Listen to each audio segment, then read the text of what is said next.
Welcome to HODL That Thought, your weekly cryptocurrency podcast presented by Crypto Finder. HODL That Thought will guide you through the crazy world that is cryptocurrency, as seen through the short-sighted eyes of your hosts Marc, that's me, Adam, and Liz. Remember though, we're focused on providing information and entertainment. We're not a securities dealer and we're not encouraging you to trade. Cryptocurrencies are volatile and unpredictable, so get advice rather than acting on anything we say. Read our disclaimer, understand our approach, and then sit back and enjoy our podcast. You might learn a thing or two. Stranger things have happened. Come on in, weary crypto travelers, and take a seat. Welcome to HODL That Thought, beginning with Bitcoin. I'm your host, Marc Toronto. And how about you both introduce yourself? Thank you, Marc. That's really nice of you. Well, I'm Elizabeth.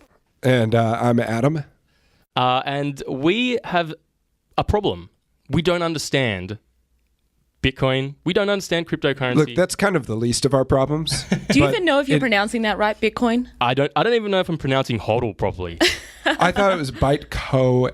Bytecoin. I think in some circles it is referred to that, yeah. Yeah, amongst those au fait with the cryptocurrency world. Yes. The crypto. Noobs like us might call it Bitcoin. Exactly. So when we were discussing the name for this podcast, we were actually talking about it on an online chat. And when you guys were typing it, I actually thought you were mistyping HODL, and I thought it was going to be hold.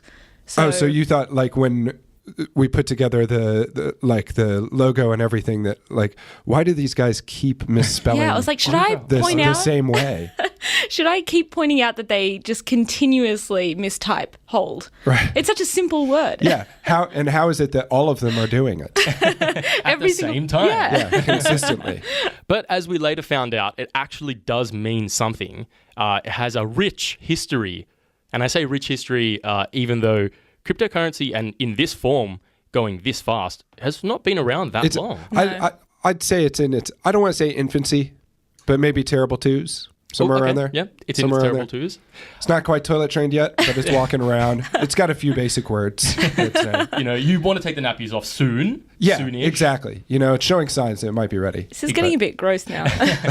Okay, so that's the goal. So this podcast is basically a way for us pretty much to learn about cryptocurrency and the crypto space, the technology behind the currencies. We thought it'd be the simplest way for us to learn. Instead of just reading on our own, we're like, you know what? We'll just we'll invest in some microphones. We'll get some cameras going. We'll build a studio. Yeah, we'll build a studio. We'll go, full out. And then someone told us about this thing, Wikipedia. But anyway, I was uncomfortable. Look, if you listened to the Money Podcast, then you know this. But if you're new to us, then here's what you're going to find out. We are dummies. Right? We're putting it nicely. Yeah, we're numbskulls. But we know a lot of really smart people, like really, really smart people. And we have a habit of inviting those smart people to explain things to us in terms a child could understand. And so that's what you can look forward to on this podcast is like we are incredibly interested in learning about cryptocurrency and learning about blockchain. We're starting like babes wandering through the woods, hoping that a bear doesn't leap out and devour us. Yes. But we have the strapping woodsman holding our hands and guiding us through the dark, and that will be our guest every week. Yeah. So, strapping woodsman. Strapping woodsman. Okay. Hope you like lumber. So we're excited because we're going to learn with you. And I think the really exciting thing is no matter how much we learn about this subject, there's constantly more to learn because the technology is developing and evolving so rapidly that there's always some new application that no one had thought of before. So even a year from now, when maybe we're not as dumb as we are now, still there will be so much to learn about this subject, and we want to invite you to join us on that journey. Come along. Hold the brave, brawny woodsman's hand. HODL his hand. HODL his hand. And traipse through the woods with us with nary a fear of bears. Yes, there will be song. And skipping. So I think, if you already know a little bit about the crypto space, maybe, you might have to bear with us for the first few episodes as we get our bearings. We've already actually spoken to some guests from Horizon State, which will actually be playing as the first guest spot for this podcast. We spoke to Jamie Skella, and Horizon State it's honestly, it could change the world. Yeah, it's very, a very really exciting. Cool piece of technology. Well, that's a cool thing, is so much of this blockchain technology, it really is changing the world. It's changing how we do business. It's changing how we communicate. And every time you think that we've kind of reached peak blockchain, someone finds a new way to use it. That's exactly right. Yeah. Yeah. So, and we're going to find out about all of those. And so are you, the humble listener. But yeah, so just a little bit of housekeeping, I suppose. And I hate saying that word housekeeping because it's always boring. But so we're going to be coming out with a new episode every week. We're both audio and video. So you can find us on iTunes. You can find us on all your favorite podcast apps, and also YouTube. Yeah. And So if you want to come up with your own image of kind of what we look like, don't check out the video. You will be disappointed. I was going to say, don't neglect the video because we're very attractive people. I know. And you'd really only be punishing yourself to only hear us in audio form. Like, honestly, it's like if you need something to get you through your day, wink, wink. Just give Adam us has a mean eyebrow lift. give us a look on YouTube. It is just we are so attractive. It's just on the edge of NSFW. So. Apparently, it increases the amount that you retain from the podcast episode by 25% as well. If you watch any video, that's a made up stat, lad. He's just looking at me like, really? I know. I was like, wow, that's great. A last thing before we get on to our segments and tell you what the podcast is actually going to be about and how it's going to go through. We actually have a competition coming out very soon. So it's going to have some awesome little goodies. We actually have a wallet. We have some other cool merch. Not like a literal physical wallet. Not a leather wallet. Not a leather. Okay. To put your Bitcoins in. To put your physical Bitcoin. Yeah. Right. So we've gotten a cool little wallet, and so we'll be releasing some details about that in the next few episodes. So stay tuned. But how about we give the listeners a bit of a rundown on how the show will actually kind of take form?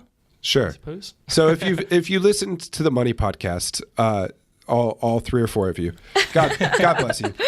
Thank you for following us over, and we promise we're going to make it well worth your time. But the format should be somewhat familiar to you, somewhat. That's right. Yeah. With a few little improvements, And we've done that very, very carefully because basically it was less work. Yeah, exactly. And and as we've established, we're dummies, so we really couldn't think of any other way to do it. That's right. That's right. Yeah. So we're always going to have a little bit of news. This episode we won't be doing that though because we just wanted to use the extra time at the start of the episode to kind of talk about what the podcast is going to be about. And really not much is happening in this space. I mean, at all, really. Honestly, you're really scrounging for news. Oh, yeah. Yeah. But yeah, first podcast, we just wanted to welcome you in, make you comfortable, pour you a glass of wine. Yeah. Where is this wine? The seat. That would probably be a detriment if we started drinking on the podcast. I don't know. I think it'd be fun. We'd start talking about the original cryptography. Yeah. No, Liz was drunk through most of the Money Podcast, and I thought it went pretty well. So then we move on to a bit of cryptocurrency. Adam, do you want to explain cryptocurrency? Okay, so this is basically the ignominious side of cryptocurrency, the weird, the wacky, the bizarre, and the just plain stupid. And there's plenty of it when it comes to cryptocurrency. So Yes. There's a deluge, one could say. there really is. Yeah. And then we move on to Tales from the Crypto, which is our guest spot. And then we have a cool segment. Liz, Are You Broke Yet? Do you want to explain how that's going to work? Yeah, so basically, as we said, we're all kind of beginners in this crypto space, but we're actually going to try and get into this space. I mean, it's going to be a bit of a challenge, I suppose. That's right. Got to get that fat cryptocurrency cash. That's right. So we're going to kind of challenge ourselves to buy some cryptocurrency and see who can kind of do the best at buying cryptocurrency and, making some money out of it, I guess. And the disclaimer here is that none of the decisions we make should be interpreted as financial advice. If anything, you should do the opposite. Yeah, because I cannot stress enough how dumb we are. Yes. So this is this is only going to end in tears for us. So Yes. yeah, don't do what Donnie Don't does. So we're going to start off with probably $100, so something tiny. But we're going to have to do all the legitimate ways, to actually buy Right. the currency, store it somewhere, go through exchanges, all that jazz. If I understand how this market works, we'll be millionaires by the end of the first week. Yeah, I concur. That's how it works? We'll be buying Lambos, as they That's say, right. as they say in the biz. But yeah, so we'll actually need to find some cryptocurrencies that we're bullish about. Which, I mean, I only really know the top 10. So I printed out a little list of the major coins. Obviously, there's Bitcoin, Ethereum, Ripple. Do you guys know about the rest of them, though? Bitcoin Cash, Litecoin, Cardano, Stellar, Neo, EOS, IOTA. We spoke to IOTA, Liz. And that's just the top 10. There's so many more. Where's Tony Monero fall in that? That's a good question. I should look up. I'll get a bigger list. Okay.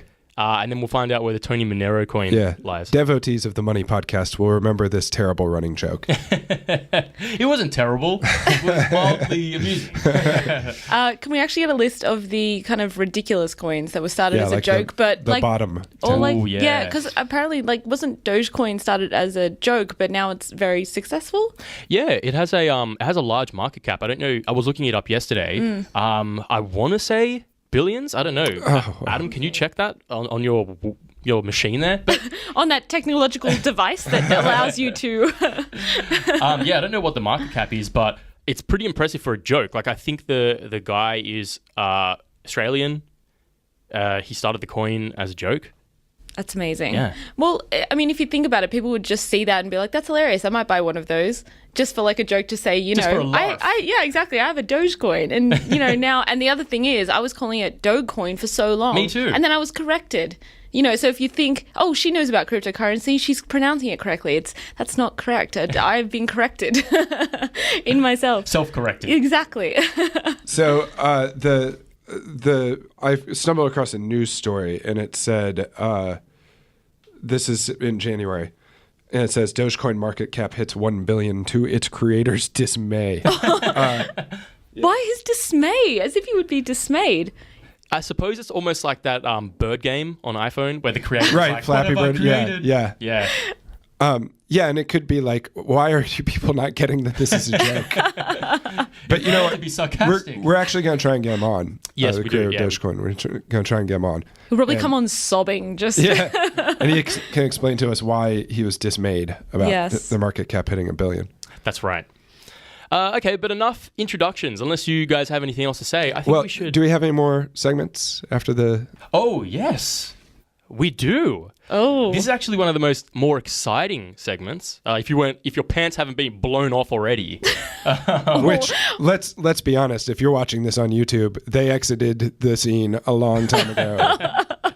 So I think, Adam, you're best placed to explain what the next segment, decrypting, is. Okay, so decrypting is a segment wherein we are going to experiment all the interesting things that you can do with cryptocurrency, or find out the things that you can't do to our own detriment, right? So basically, we want to do a number of experiments and see how can we use this in real life? Like, what can we do with it? And hopefully, we'll all learn a little something by the end about how this stuff works.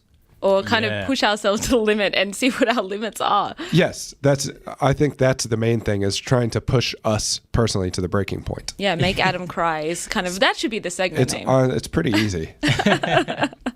Making Adam cry with crypto. But we've got some awesome experiments planned. Yes. We probably, I don't know, we should probably keep a lid on it for now. Yeah. But yeah, we'll probably, for the first couple episodes, we'll actually, we'll probably be covering the process of buying our cryptocurrencies and storing them and all that. That's probably going to take a little bit. Then we have some really cool experiments planned, some of which, might result in the serious dismemberment and or death of us. Yeah. I definitely think death is on the table. Like, if I've heard 100%. anything about the planning of these Yeah, experiments. that is a strong likelihood. So stay tuned. You don't want to miss it. The death. Okay, well, that's all the segments, explained. Shall we go on to a bit of cryptocurrency, our first inaugural cryptocurrency? How exciting. want to start, Marc? Okay, I'll start.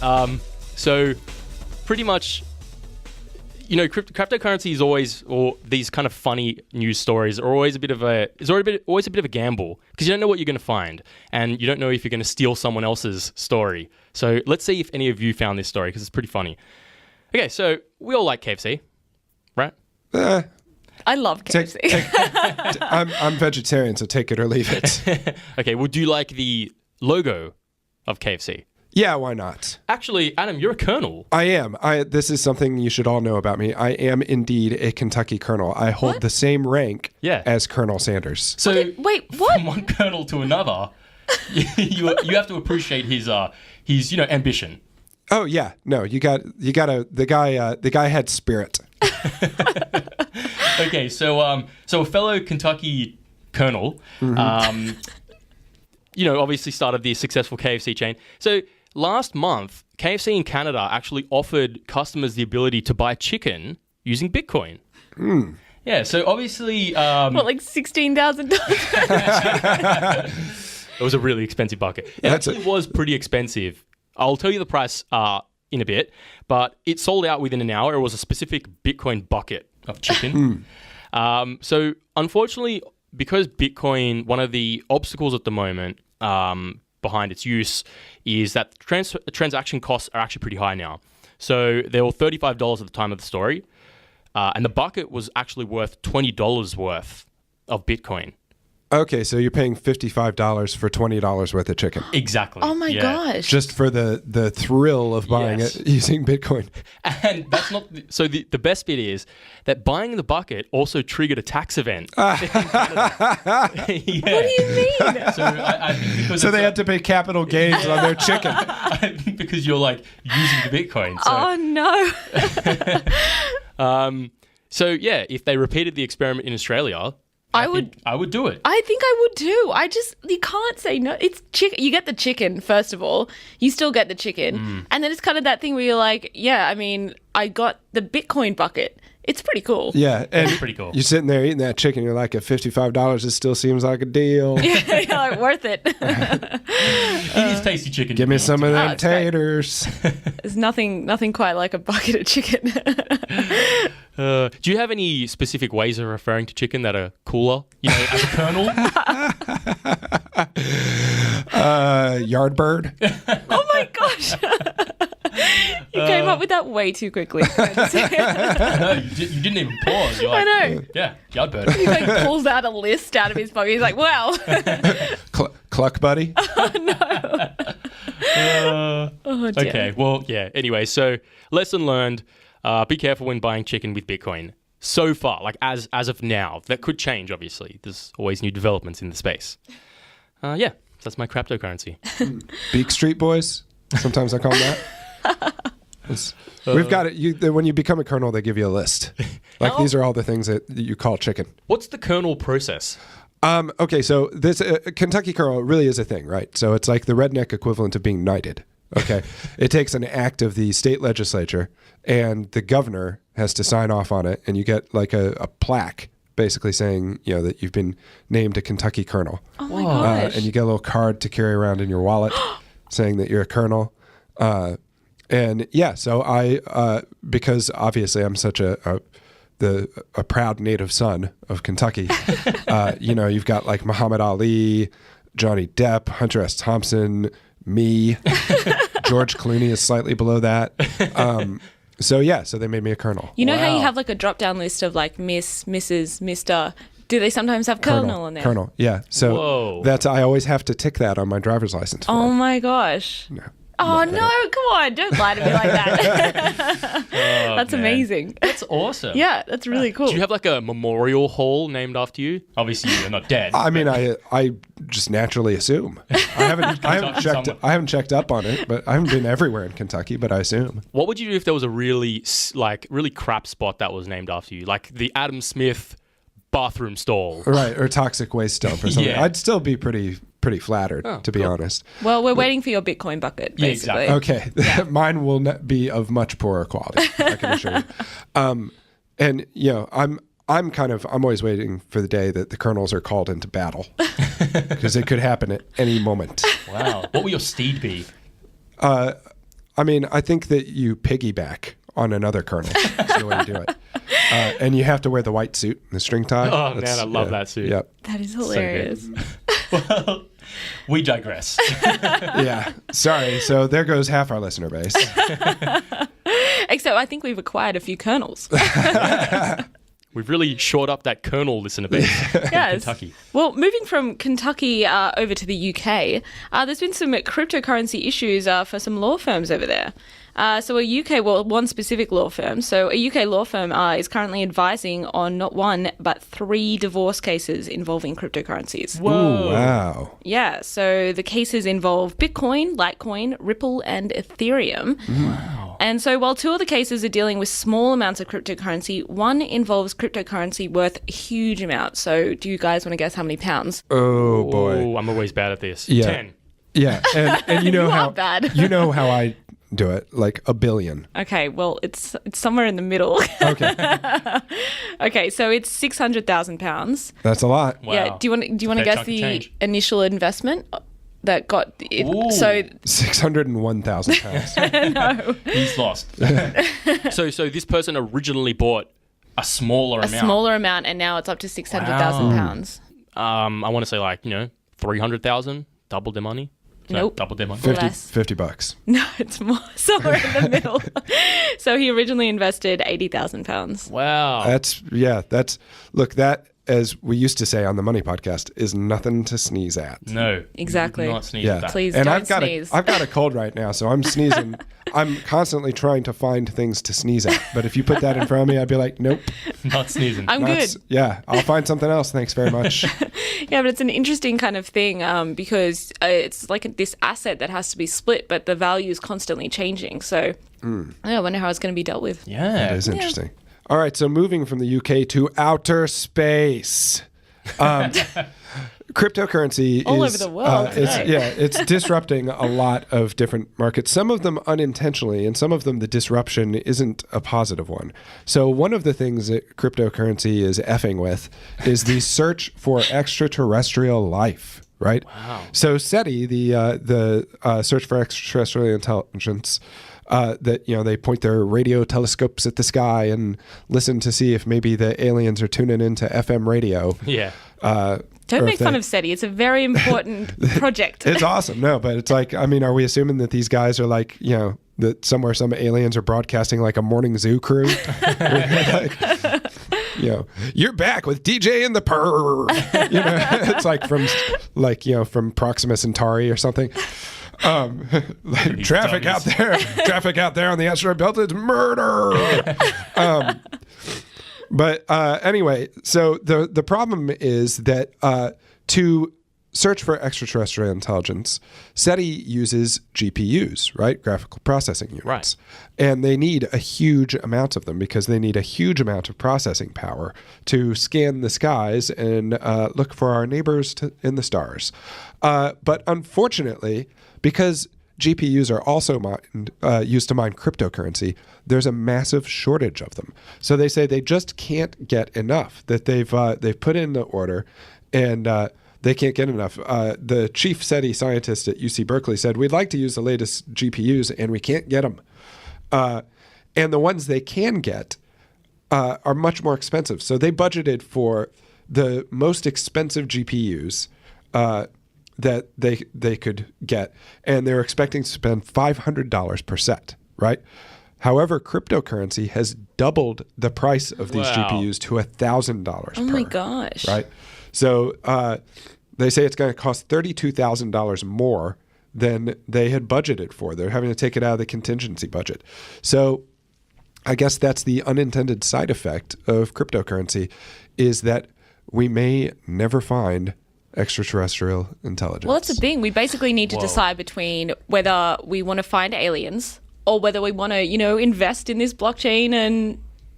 Well, I'd hazard a guess that if we found intelligent aliens and then they saw cryptocurrency, they'd be like, oh, you've been doing it this way. Well, if you just do this and this and this, you don't need any of that, and it still does the same thing. Right. And they'd probably be like, we've been using this for eons. You know, Yeah. like this. You guys were using paper money, Dorks. yeah, dum-dums, and then they just fly off in their saucer and give us the finger on the way out.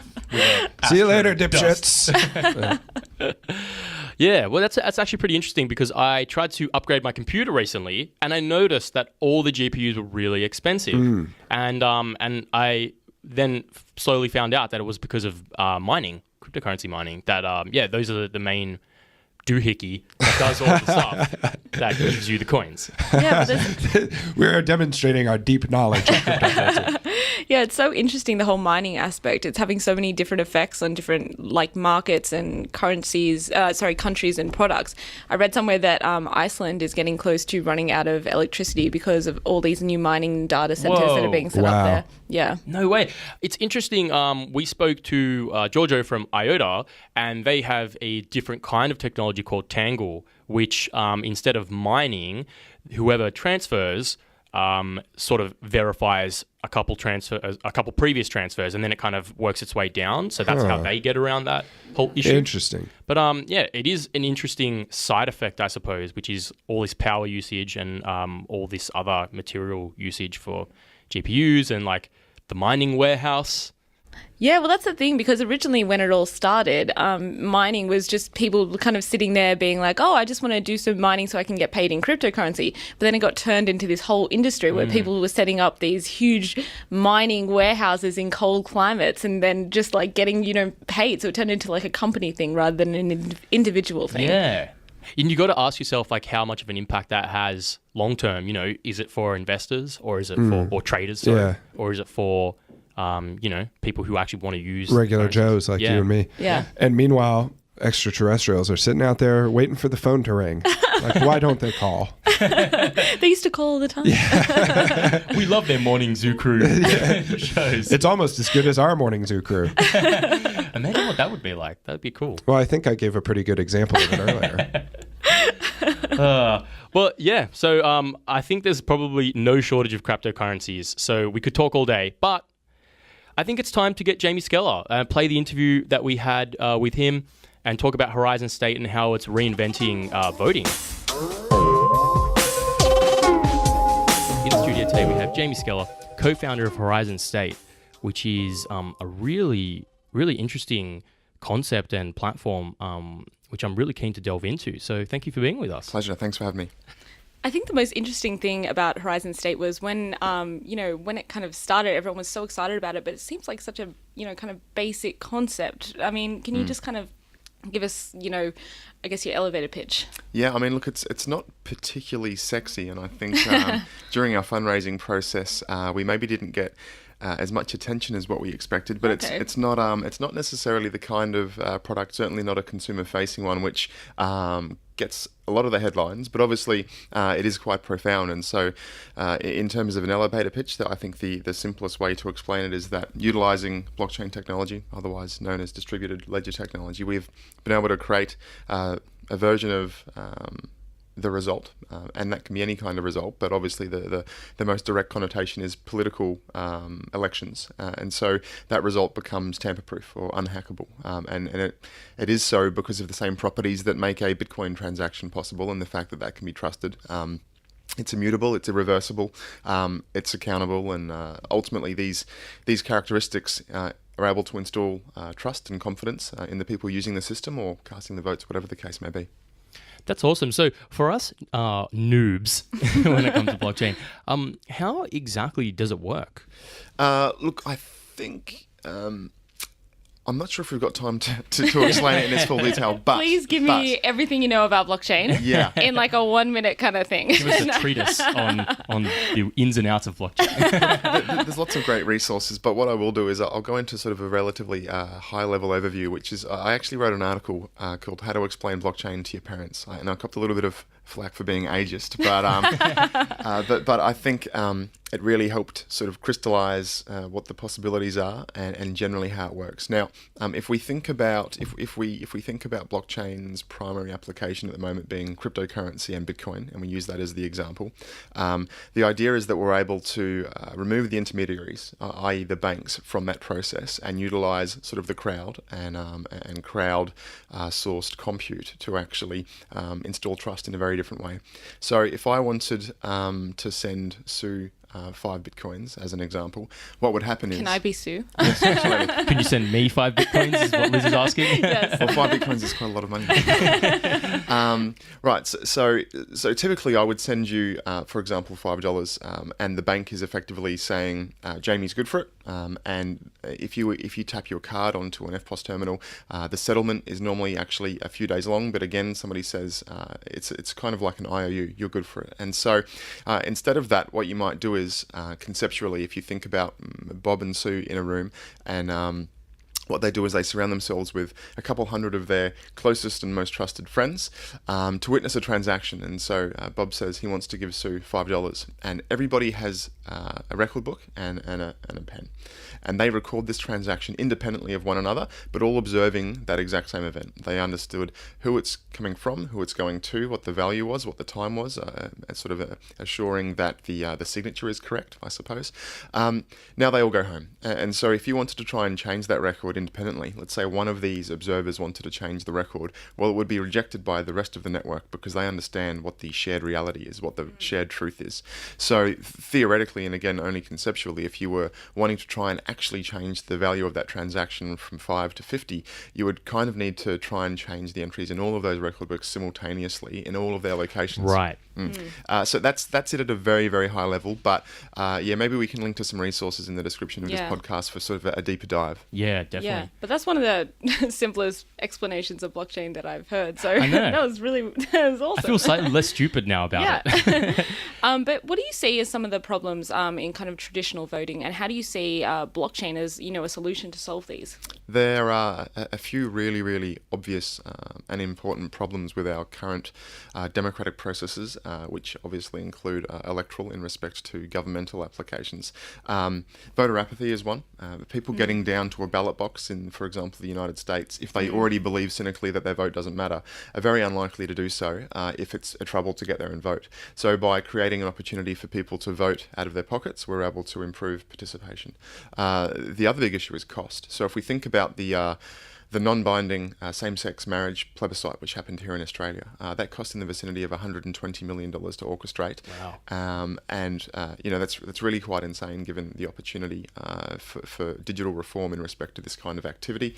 And then, of course, there's the efficiencies as well. So not only did it cost $120 million, it took a few months to organise. And so utilising a platform such as Horizon States, it'd look more like $2 million. It'd only take a few days or a few weeks. And, of course, you have that convenience for the voter as well.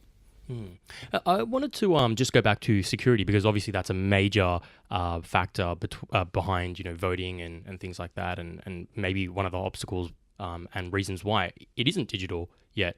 So just to go over that, so it's obviously extremely hard to go back and kind of change entries in the blockchain. So would you say that it's like, how would you rate the security of using Horizon State to vote? Well, it's immense. It's infinitely better than what the current status quo is. If we think about the cost difference, we're talking about a 10-15 multiplier improvement. If we're talking about efficiency increases, it's also 10x. In regards to security, well, there is really no way to measure it except with an infinity mark, because what we have is something that is currently perfectly secure and will remain so until maybe quantum computers, practical quantum computers, are out in the wild. But even then, there are mitigations already being put in place by very smart people developing these blockchains. And the comparison is something like the same-sex marriage plebiscite, where you see votes left out in the rain, you see people voting for other people. Right. So even outside of theoretical or hypothetical vote tampering and interference in elections, you have very simple things like that, which also represent insecurity. If votes are left out in the rain and not being counted, that's an insecure system. Yeah. Yep. And definitely one of the issues, I mean, I know from, I won't mention names obviously, but some of the people who I know who voted for other people is because they literally just couldn't get to the polling places. So obviously, your platform would solve for this. Yeah, so I mean, it's just really interesting. Yeah. How do tokens factor into Horizon State? Again, coming from the background where we don't have a lot of knowledge about... We don't understand things. Yes. How does it work? The tokens, which are HST tokens, effectively represent access rights for our customers. Now, the way they function is more or less as an intra-ecosystem economic unit. So it's kind of like a currency for our platform. And so whether a customer needs to cast votes to the blockchain or wants to engage their membership or constituency of some other kind for incentivization or for fundraising, whatever features and functions we build, the way that they are sort of accessed is utilizing this token. And so hypothetically, with additional usage, with additional adoption, that's going to drive use for us and business success, but also the use of tokens as well. Okay. That's cool. And one of the questions, I mean, I'm pretty sold on it. I think the platform's an amazing idea, obviously. But the question is, do the governments think this? How likely is it that the Australian government would, kind of put a blockchain-based voting system into practice, I guess? It's going to, in terms of governmental use, especially for the election of our representatives, I think national level stuff is still a little while away, at least a year, maybe more. However, what we're finding is that there's a lot of interest from national governments in developing nations, and there's lots of interest even in Australia from smaller government councils and state-based governments. So it's not just about elections, it's also about constituency engagement. We have a number of independents that will be utilising the platform via My Vote, who will be engaging, residents of the seat that they will be looking to challenge. But a primary application for us is in fact enterprise and other kinds of institutions. So NGOs and otherwise who have millions of members around the world, or AGMs, annual general meetings, or shareholder voting. These are all good applications for this kind of technology. Wherever you need to be able to install additional levels of confidence and trust in the people involved in your collaborative decision-making process, then the blockchain is a good fit.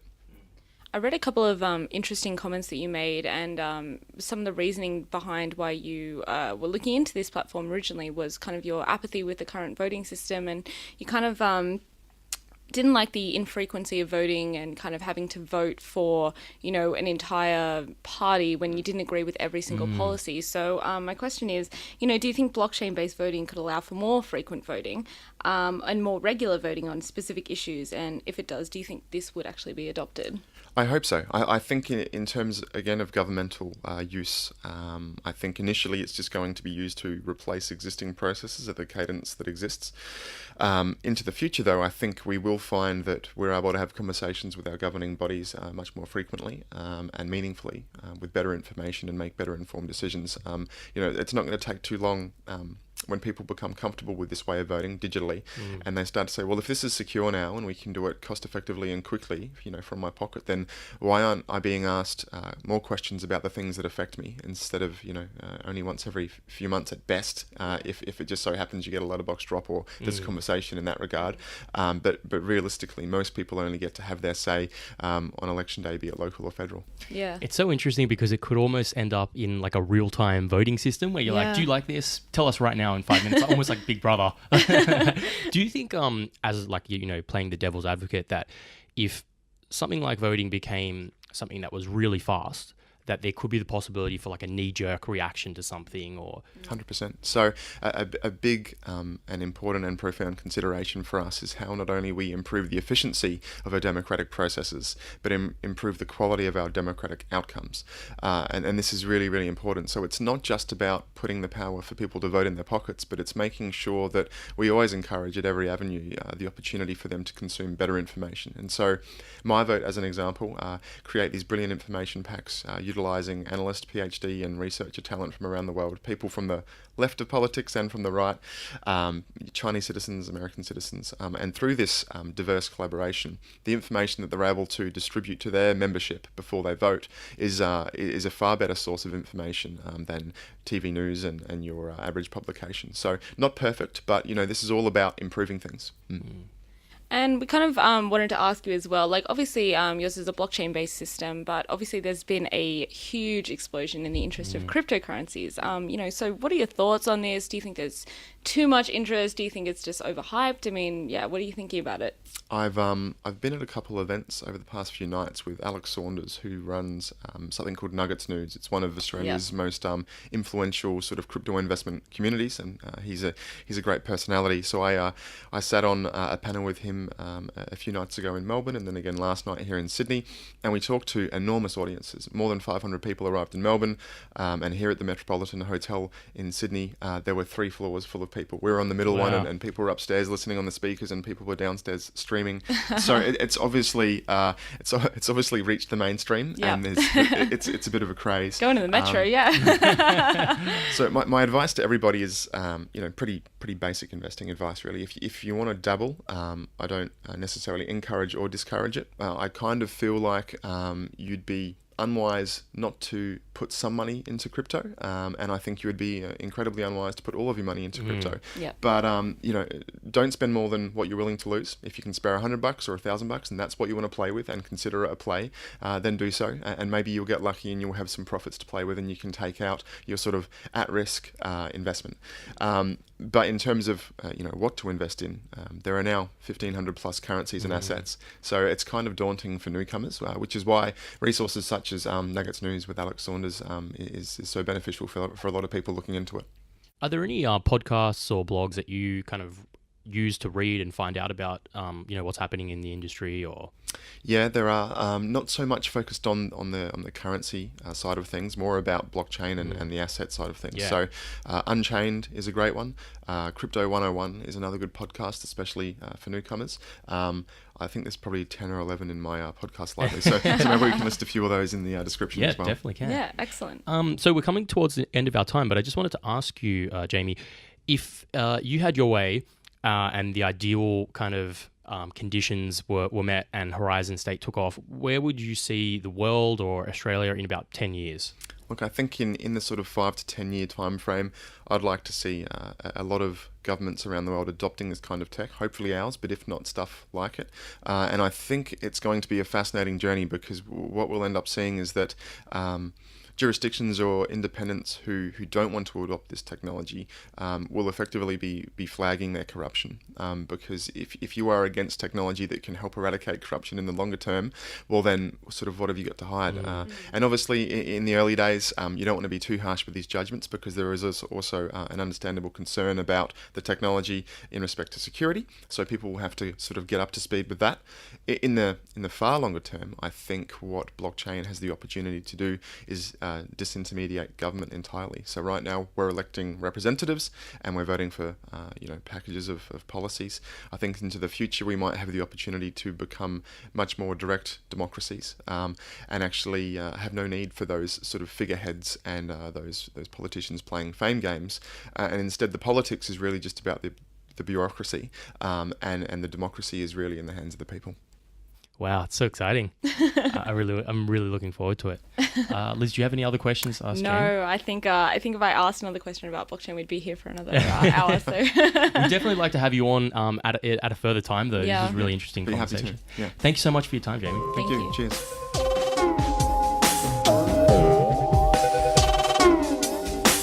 Okay, so thank you again to Jamie for coming in.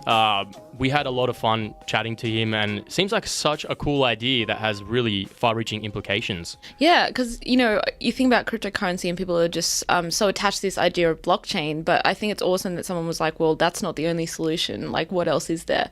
And I think it's a really innovative solution. Yeah. We definitely want to keep our eyes on that. Maybe it might be something that I choose to buy in the next segment. Oh, interesting. So, so as we mentioned, we'll be buying some cryptocurrencies later on. We'll probably start that in the next few episodes. We have to do some research now. There also we don't even know how to do this. Like, we don't even know how to, like, how to exchange money for goods and services. We don't know how to, like, plug. How do you live? A plug into a plug. Adam Butters. Yeah, like I go to the cafe and I scream incoherently while throwing my wallet at them, and I hope that they kind of, make the right decision. Oh, you're that guy. Yeah. Spends $100 on a coffee because of this system. Oftentimes. But yeah, so we need to figure out actually how to do this.